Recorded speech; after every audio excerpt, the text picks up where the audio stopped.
السلام علیکم ورحمۃ اللہ وبرکاتہ۔ کیسے ہو بچوں؟ امید ہے آپ خیریت و عافیت سے ہوں گے۔ اللہ تعالیٰ آپ کو خوش و خرم رکھے۔ ہم نورانی قاعدہ سیکھ رہے ہیں اور نورانی قاعدہ کی پہلی تختی حروف مفردہ 5 حرف اب تک ہم نے پڑھ لیے، الف، با، تا، سا اور جیم۔ ان کے سب کے بارے میں آپ نے سمجھ لیا کہ الف کس طرح ادا ہوتا ہے۔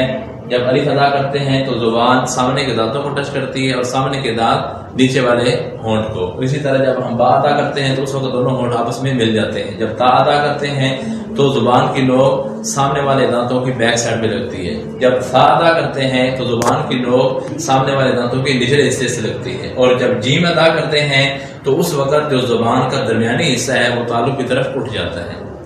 آج جو ہم حرف پڑھیں گے وہ ہے چھٹا حرف ہا۔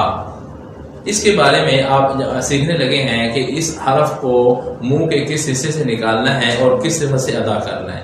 اس سے پہلے ایک بات سمجھ لیں کہ یہ جو ہمارا حصہ ہے گلے کا حصہ، اس کو عربی کے اندر حلق کہتے ہیں، اور اس کی 3 جگہ ہیں۔ ایک بالکل جہاں سے گلا شروع ہوتا ہے، یہ حلق کا شروع والا حصہ ہے، اور ایک بالکل درمیان میں، اس کو حلق کا درمیانی حصہ کہتے ہیں، اور جہاں ہمارا گلا ختم ہوتا ہے اس کو حلق کا آخری حصہ کہتے ہیں۔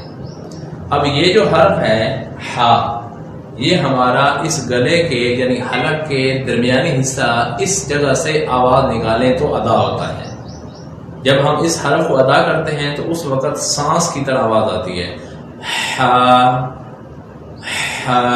اب آپ نے سنا ہوگا جب میں نے اس حرف کی آواز نکالی تو آپ کو ایسا محسوس ہوا جیسے میں نے سانس نکالا ہے۔ تو یہ اس حرف کو نکالتے ہوئے ضروری ہے کہ جب آپ اس کو گلے کے یعنی حلق کے درمیانی حصے سے نکالیں گے تو ساتھ اس کی صفت ادا کریں گے، تو وہ صفت کیا ہے کہ اس میں سانس کی طرح آواز آتی ہے۔ تو امید ہے آپ کو یہ حرف سمجھ آ گیا ہوگا کہ منہ کس حصے سے نکالنا ہے۔ اب آپ اس لیکچر کو بار بار سنیں اور یاد کریں۔ السلام علیکم ورحمۃ اللہ وبرکاتہ۔